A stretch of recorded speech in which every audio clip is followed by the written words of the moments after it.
is part two because I didn't have any space and I ran out of space. The video cut off. We on the left have got to have a conceptual prowess of where we want our movement to go. And I said it's got to be more than just black skin and smoking weed. And I feel like the right, they're willing to give up certain things. Like it's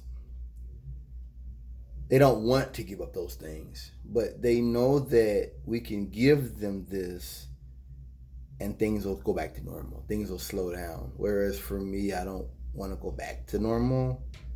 Like this bullshit about the Democrats that they have that we're gonna just vote for Joe Biden and things go back to normal. I don't want normal. I don't want to go back to the way things were before the pandemic. Like this is life now, and if I gotta wear a mask, that's fine. It's just I'm never gonna forget the stuff I learned during this pandemic and the fact I work and live around jackasses that have no concept of basic public health and have no respect for anybody but themselves.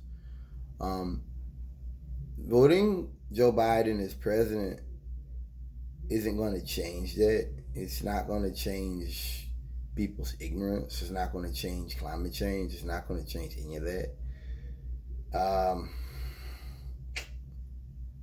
Like I said, I recognize Republicans have a pretty good conceptual prowess of what they want and where they're going and what they're willing to do and who their base is and who they're playing to. And they're mean. We got to get mean too. I started on the other video. I don't like Joe Biden. Richard Wolff doesn't like Joe Biden. Chris Hedges doesn't like. I don't like Joe Biden. I wouldn't trust Joe Biden to drive me to the store across the street. No, I wouldn't. Sorry, folks. I'm not gonna sit here and pretend that because Trump is so bad that now I'm not doing that. I'm not. But when you don't stand for something, you'll fall for anything, as the old saying goes. If you don't realize climate change is an existential threat that we're facing some serious problems. If you don't recognize that, if you don't recognize that we need solid legislation to deal with these problems, you're just treading water. You're just playing games. And as Chris Hedges has said, we have to deal with what got Donald Trump elected.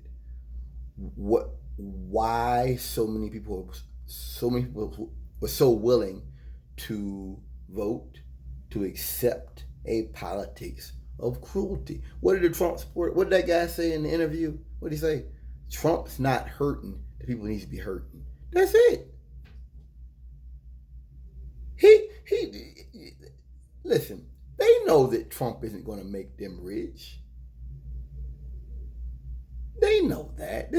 Voting for Trump isn't going to make them rich, but voting for Trump gives them an outlet for their hatred and their rage.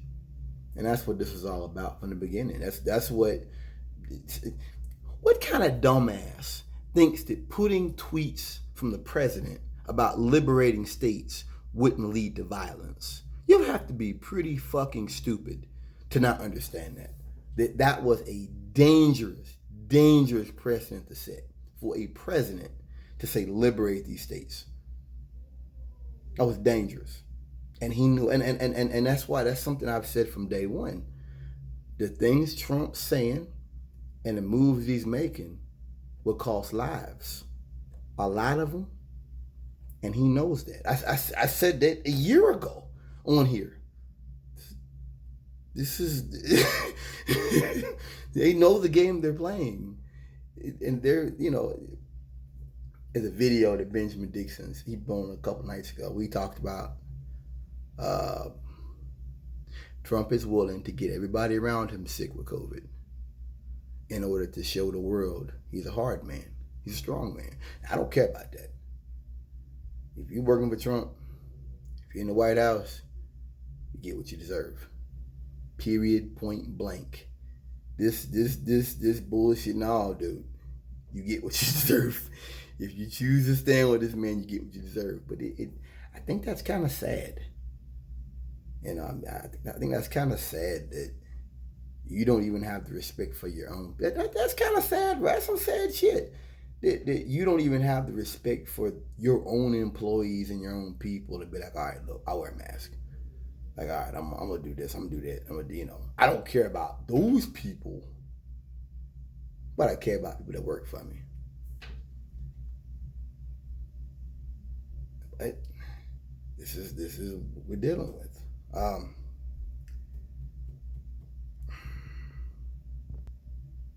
My fear is Joe Biden gets elected and things slow down, cool down for a little while, and he does something really fucking stupid, and it animates the people. One thing about Trump that I've learned about conservatives, about the right, is something. It's a term I use. I call it "do nothing," which is know nothing, do nothing, whatever, synonymous. What that means is, Dr. Fauci's trying to fool us. Everything's deep state. Everything's communism. Everything's gay. Like, you can't reason with those people. And Dave Peckman's talked about that. You can't reason with people. These are the people. Like, I'm gonna give you an example. When they had the quarantine stuff going on, they were shutting down certain stuff in the South. Trump spoke about how there's liquor stores in Alabama or something. And he was like, they're closing churches, but they're not. No, they're closing churches, but they aren't closing liquor stores. Here's the problem now. In some of those small towns in Alabama, they sell food. Those stores, they don't have Walmarts. They don't have fucking 24-hour stores. So they can't close a major food market. But Trump knew. He knew context. When his press secretary made that statement about we need to open these, if we're doing, why can't we open churches? Yeah. And this guy, it was one of the reporters asked her, he said, why does that matter? I don't understand. Why you mention churches? And the press secretary said, I knew you'd have a problem with opening churches. That was the culture war. That was the culture war right there. Now that's irrelevant. That's completely, that should be, but that was something to wipe up the culture war, which is what Trump has been using from day one. I worry that Joe Biden will do something stupid, some kind of gun ban, and you're gonna have a bunch of people that see. Look, one thing about coronavirus that it did, one thing about this whole emergency, that's what I call it, is that it's been a test. Like, coronavirus has been a test of the American system, the economic system, the military, the police. It's been a huge test of how people feel about each other, whatever. It's been a test. Some of the systems have held strong. Some of them have failed horribly. For one thing, coronavirus shows you that the American public health care system and the American economy, it's not very robust. It was never most first world countries recognize public health. They recognize socialized medicine. They recognize that you got to take care of people in a pandemic. That's a part of the public health. In America, no, it's not. We're a empire. We're a war empire. That's it. But when it comes to taking care of people, sorry, that's not what America does. And that's what the coronavirus exposed to the world. Basically, it's like this, man. This is just something, as a black man, this is something that I was raised when I was taught. If you're black, or if you're a minority, and you get an opportunity to make change, to actually inspire change, however it may be, you've got to have the appropriate attitude. And you've got to come expecting that people are going to pull up stuff from 10 years ago and You gotta have your I's dotted, your T's crossed, because that's your test. Is this person, are you uh, worthy of leadership? Coronavirus was a test of capitalism. Coronavirus was a test of the free market system. It was a test of free market principles, which are what did examples. What did he do with the protective equipment? Trump had, I understand, auctions, and he was going and he was confiscating gowns and gloves from local police departments, local fire departments, and he would auction this shit, and a bunch of it went back out of the country. This is what Trump did. This is what they did in the middle of a pandemic. They didn't use the stuff they used during Hurricane Katrina and all that. The military, They put this shit up for auction. And a lot of that went out of the country. I have a video. God, I forgot the guy's name. The guy worked at BARDA. He was speaking to Congress, and they would ask him about just a run through of the timeline. He was talking about how he warned people. He sent out emails, and no one did anything. He said, we're down on masks. We're down on PPE, and they knew it. They knew it. They did nothing. What Fauci did, as far as lying about masks, was wrong. It was wrong. I can't forgive. I can't sit here and pretend that it was wrong. It was wrong.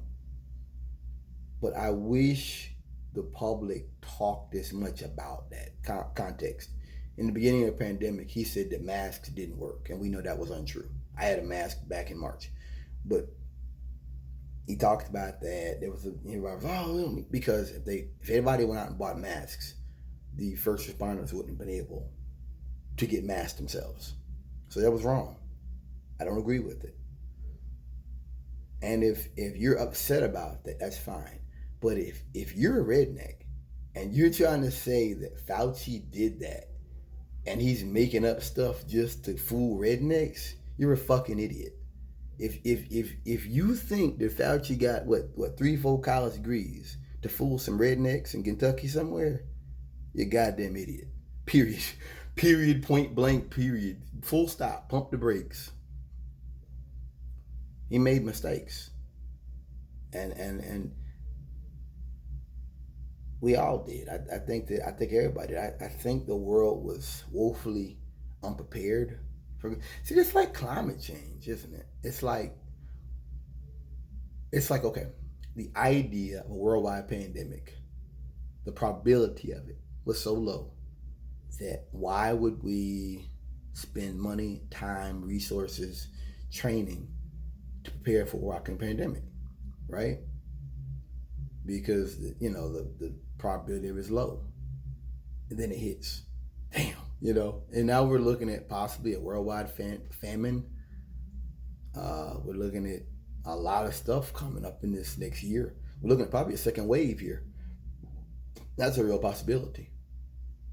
And we're not prepared. I asked everybody I know, and I believe this. I think that we are less prepared now.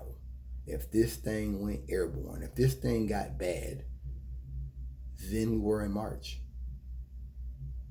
Because you've already got people. Trump already said he would shut the country down.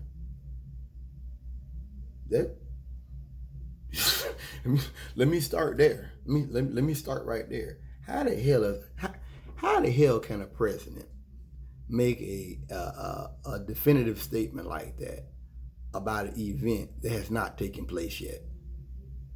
That's I can't. Like, why would you even? If he said we don't know, I don't know, that'd be one thing. But for him to say that, that's once again downplaying the seriousness of a possible event. But Trump said it'd go away in the summer. That was a lie, right? We'd have a vaccine. I mean, this is, and then you're already having people with side effects from the vaccine, ain't you? You're already having people all over the country telling you they ain't taking the vaccine, ain't they? So this is again, that again is Trump trying to downplay the seriousness of something that is pretty bad. I mean, the idea that this many people in the country wouldn't take a vaccine, it it shows you how divided this country is, don't it? Like that's the thing. Like it shows you this country is fucking divided. I mean I don't know. I just say that I might end it with this here that coronavirus, uh, it showed me, I don't know, it showed me just the future. It just showed me like this is the South. I'm talking about as a man from the South. This is just my interpretation. This is how the South deals with crises. That we're not gonna take this seriously. What did Greg Abbott say in Texas? That you gotta the grandparents gotta be willing to die for capitalism. Now let me ask you a question: is Greg Abbott working in a pig factory, meat packing factory? No. As I understand, Trump's son still ain't went back to school yet. That's not mean it. It's kind of interesting that the rich people who are telling you to go die for them, their kids aren't in danger. It's interesting, ain't it? I don't know. Something to think about. Something to think about there. Look, man. It shows you the Republican Party doesn't even care about their own supporters. Like that's to me what it says. Like they know that from seeing the people go up to the state house with the guns, from seeing like all the white supremacist violence, that they know there's people who are willing to die for them. And they know that if they just ramp down on gay people and blacks and Mexicans, and if they ramp down on they're taking our jobs, if they do that long enough and loud enough, that they'll get votes. Made it's that easy. And that we're divided enough to where I just say it's gonna be some violence with this election. It's gonna be some real violence, man.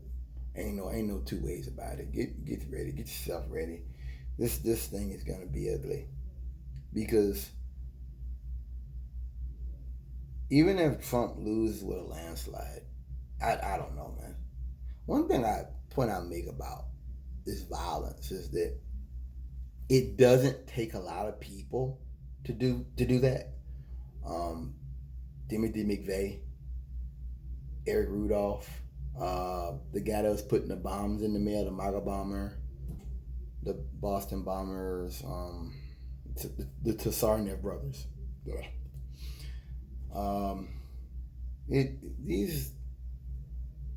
These guys are already ideologically driven. The Las Vegas shooter, yeah, they're ideologically driven. This recent attempted kidnapping of Gretchen Whitmer, the governor of Michigan. We're already there, guys. Like the Civil War shit, we're there. It's like I got my rifle out. I got my AR-15 out after Charlottesville. Shortly after that, it's like ever since then, the tempo like never slowed down in my mind of the synagogue shooting in Pittsburgh, of the guy that was that was a Trump supporter. That guy was a trucker. That guy said that Trump didn't go far enough. He said, "Screw your optics, I'm going in."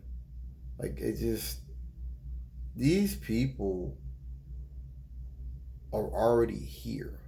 That's not coming, and I think there's gonna be violence. I think that Trump gave them a taste of something. He gave them a taste of power, of what could be, of repression and state violence, and not. He didn't give them that. He gave them a taste of it. Excuse me. Be clear. because the military stood against Trump. The military did not go in. In fact, I think it's a commandant of the Marine Corps.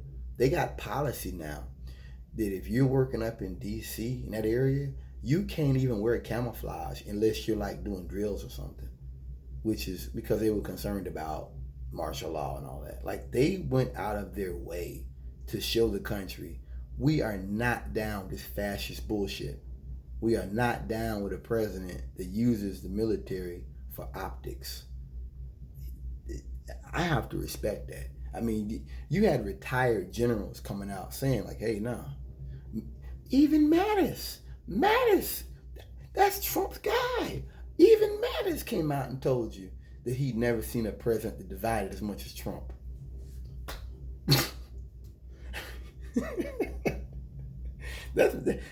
That's Trump's pick. That ain't some guy. That ain't some guy that retired from the service 20 years ago talking. Hello somebody.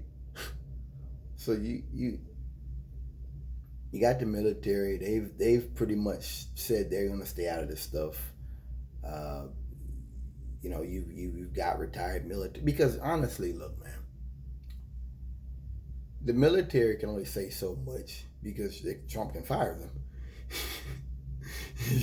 Trump can fire them.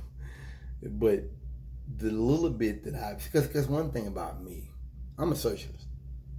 I'm not interested in Congress people kneeling down in fucking kente cloth. I'm not interested in white people kneeling to me. I'm not interested in cops kneeling to me. I'm not interested in fucking fist salutes. I'm not interested in murals about Black Lives Matter. I'm not interested in any of that shit because it means nothing in the big picture. Okay? Yeah, not interested in that. I'm interested in policies. And I'm interested in procedures. And like Michael Brooks put it, this thing cannot devolve into PC politics and stigmas and all.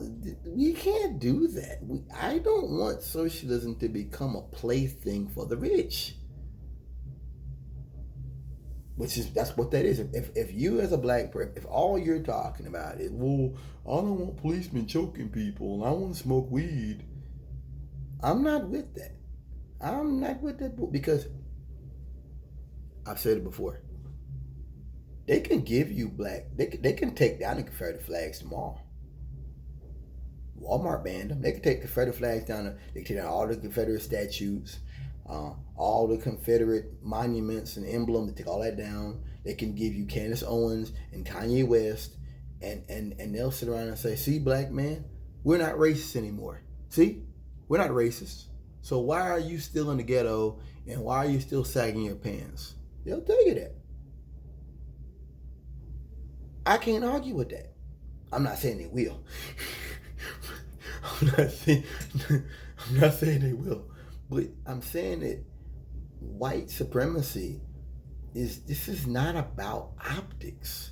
And I think that black people because that doesn't do anything. Robert E. Lee never shot a black man in the last 100 years. How did Robert E. Lee hurt me in the last 200 years?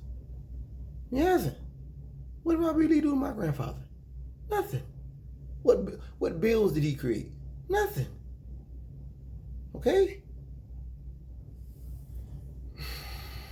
Did a video. I think it was before I came up here. And I was talking about what's the guy's name? Ben Shapiro. Ben Shapiro said that he thinks Derek Chauvin, the police that murdered George Floyd, should be prosecuted, but should be punished. Excuse me. He said that.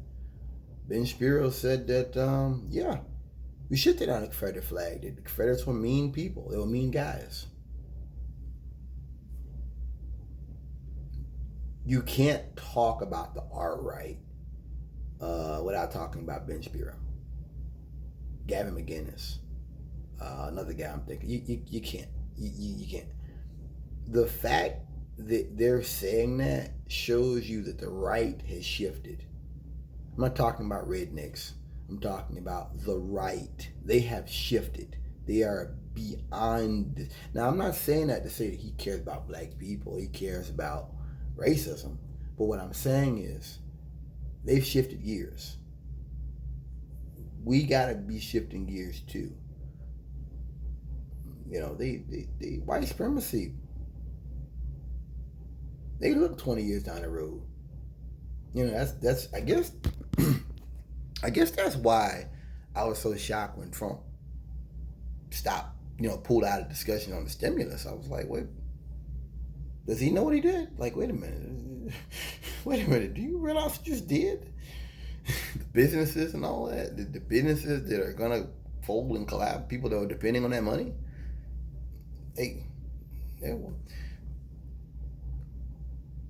we're watching Republicans fight for the state of Arizona. We're watching Republicans fight for the state of Texas. Do you fucking know what that means, conservatives? Like, for a Republican to have to fight for Texas, especially in these times. You know what that means? This is why I don't get into this Trump shit. I don't get into this Joe Biden shit. We're watching the demographic shift in America, right? We're watching America turn browner, right? We're watching more urbanization of America, people moving into the cities, right? You have to be blind to not get this. That the election of Donald Trump is a barometer of future Republican politics in this country. You'd have to be blind not to be aware of that. So when I look at Trump talking about white supremacists, telling them on stage to a worldwide audience, hey, stand back but stand by. Like, I'm watching someone put nails in the coffin of the Republican Party, is what I'm telling you. Like, we watched the president tell a hate group, stand back but stand by, communicate with a hate group, give them their orders. I can't fucking, I can't even, like,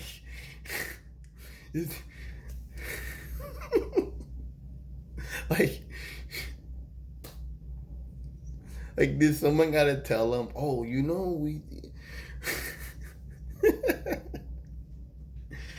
look, man,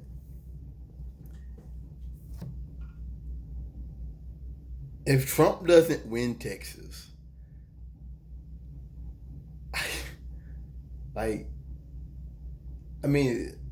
I'm looking at the Senate races, okay?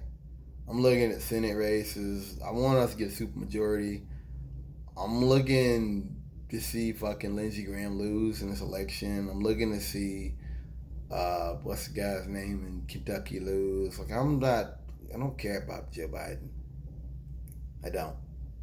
I'm tired of folks talking about him. I want fucking Democrats to block Trump from doing stupid shit. Like we did with the Iran stuff. Democrats got together. Hey, you cannot invade Iran. You cannot spend this budget for that. That's what I want to see.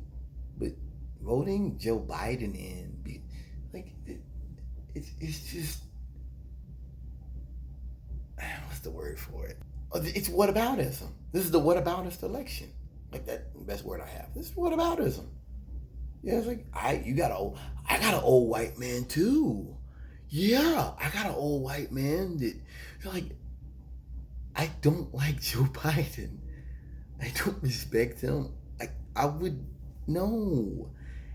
I didn't like it when he came out and said that if you're not black, if you don't vote for me, if you're not black. Like, no, dude. I am more than my race. And you're not going to define me by that. And for a white man to tell me that, look, even if a black man said I have a problem with it, be clear. Even if a black man came up here right now and said that, I'd be offended. But To have some fucking elderly white man tell a black audience that you've got to vote for me or you're not black, when that same man created the 94 crime bill, when you're talking about a man that set into motion the drug task forces and all that of the 90s, that is extremely offensive and tone deaf to the struggle of black lives. And it bothers me that we as, like I said, black people get caught up in the Confederate flag for statues. I want to talk about Gaddafi. Obama taking out Gaddafi, like a black leader that was trying to unite Africa around a common currency, getting off the French money. I want to talk about that, not fucking flags of a army that ended over 100 years ago. I don't care about that. And you shouldn't either. But once again, it's the politics of race, culture politics, wokeism, all that stuff. And it was Obama that did that. Took down Gaddafi. You know, it was a black man that did that. It was a black man that created the circumstances to assassinate him. And now what is Libya? A failed state. You've got human slavery in Libya because of Obama. Yeah, I didn't like him either. I just, look. You don't like Trump. You don't like the racism stuff. I get it. Okay, whatever. Yeah, I get it. But if you're putting Joe Biden up as anything more than simply a response to fascism, if you're putting him up as anything more than efforts to prevent a fire, if you're doing that, you're wrong. B, you're preventing us from critiquing people who deserve to be critiqued. And Joe Biden has plenty of things to be critiqued about. Joe Biden and his vice president were key parts of the prison pipeline. And I don't like his vice president. And I don't like the idea that because she's black, I have to vote for her. What is this? But this is what you get when you have a politics like you had with Obama, about race, about optics, and not about substance, not about significant substance of any substance.